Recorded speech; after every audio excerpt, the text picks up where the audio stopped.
oleh IUD tadi, dia tidak masuk ke tuba falopi, tidak bisa.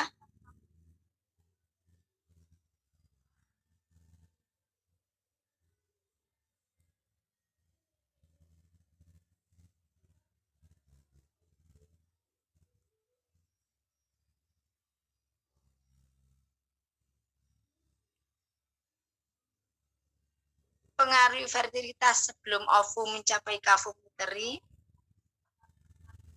AKDR bekerja. Nah, di samping itu juga mencegah implantasi telur. Ternyata sperma ini masih bisa tembus, masih bisa ketemu ovum. Karena di sini ada barang, yaitu ada IUD, harapan kita dia tidak bisa menempel di endometrium ini. Kalau terjadi pelan bagaimana, Bu? Ternyata orang itu hamil, tidak masalah. Ternyata gagal IUD gitu toh. Orang itu pakai spiral masih bisa gagal. Terus bagaimana anaknya? Tidak masalah deh. Kan anak itu ada di dalam terbungkus oleh selaput ketuban. Saat lahir dia akan ikut lahir. Ya, salah ya. Tuh. Nih.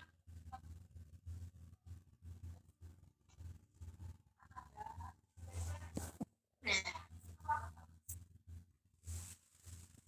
AKDR yang tersedia CUT 380A. Tapi sekarang ini macam-macam. Bahkan ada AKDR itu yang harganya 1.500.000. Tapi yang masang SPOG, bidan tidak ada yang mau. Karena kalau ininya tidak buka, sudah kita rugi. Yang kita pasang itu yang murah-murah itu. 250, modalnya 50, barangnya 50 harganya. Tuh ya. Nih. Selanjutnya. Efektivitasnya 0,6 per kehamilan 100 perempuan. Jadi, kalau ada yang pasang KB itu 100, kemungkinan yang hamil itu tidak ada 1. Cuma 0,5.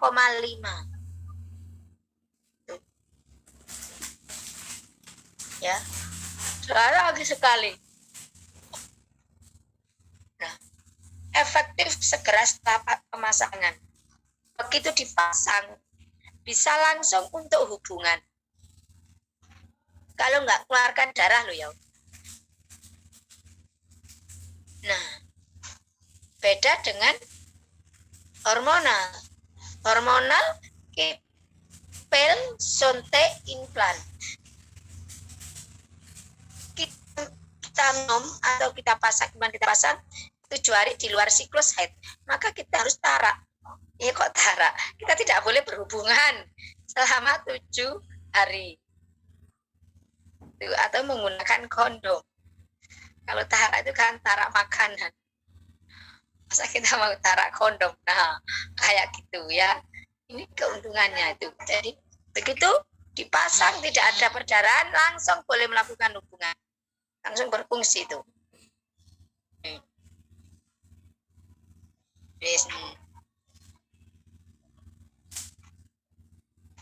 Nah, tidak mempengaruhi ASI.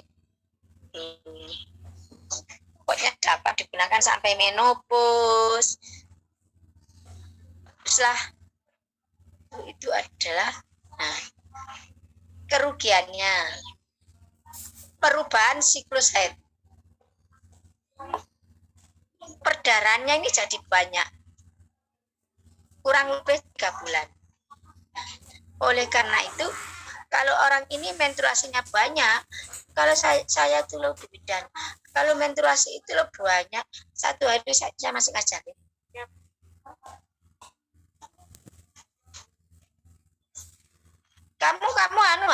Kamu lulus UKOM, Dik? Lulus UKOM? Nanti dulu Ibu tak ngajar ya.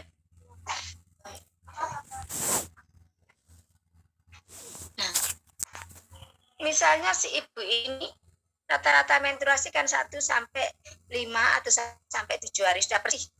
Ternyata menstruasinya ini sampai lebih 7 hari. 7 hari itu masih keluar darah, Bu. 8 hari, 10 hari baru bersih. Nah, kalau kamu pasang IUD, perdarahnya ini akan tambah banyak. Lebih baik jangan. Ya. Kenapa kok seperti itu? Ya.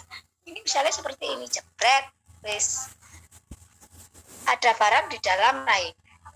Maka rahim ini akan berusaha mengeluarkan. Nah, kontraksi dia. Nah, makanya jangan. Kalau pasienmu mengeluarkan darah haid banyak, asalkan dalam batas normal, ya terangkan. Ini akibat dari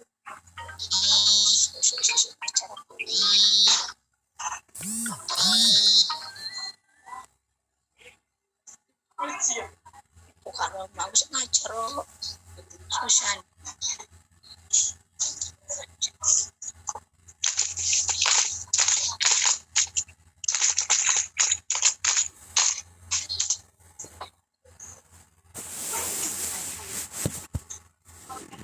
Ya, jadi kalau pasien itu mengeluh, Bu, saya itu habis dipasang IUD, kok perdarahan banyak. Berapa softtek 1 hari? Tanya. 1 softtek itu kan 50 toh, 50 cc. Maksimal kali softtek kan 3 sampai 4 kali toh maksimal. Kalau normal. Tapi kalau lebih dari itu, nah konsultasi. Ya.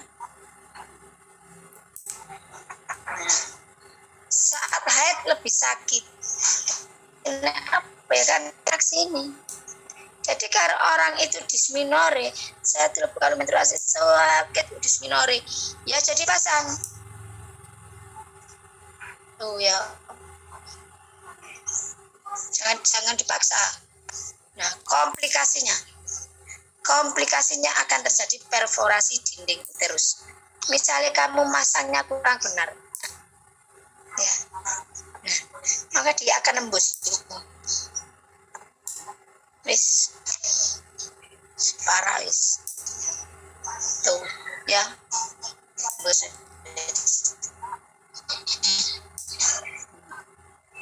Kita cuma sebentar kok.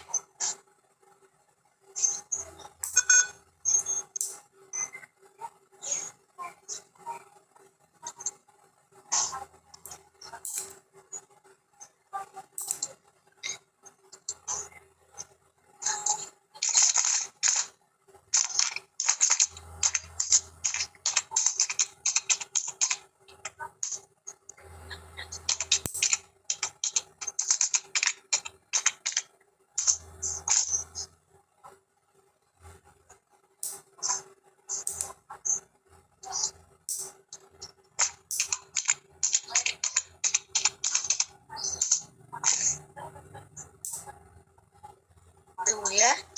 Nah, jadi ini bisa nembus ini perforasi. Apabila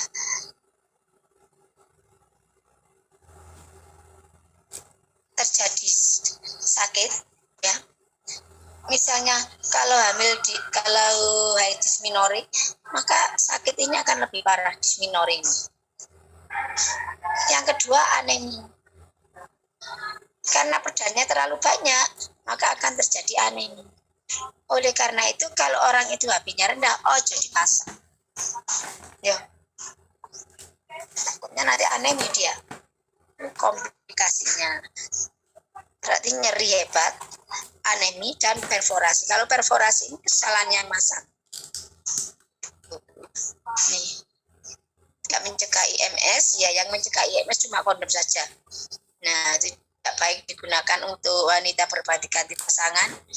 Tuh. Atau penyakit radang panggul, misalnya si ibu ini keputihan, maka jangan dipasang IUD.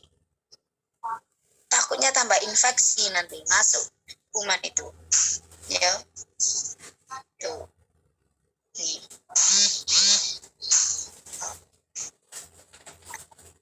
Sebentar, Dio. Carinya. Adalah IUD.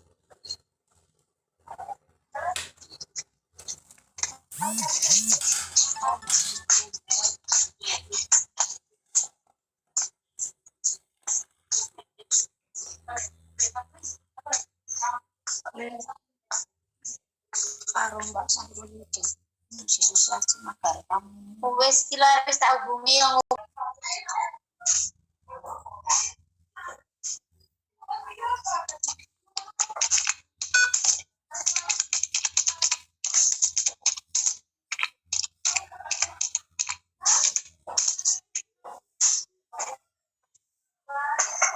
tuh ya.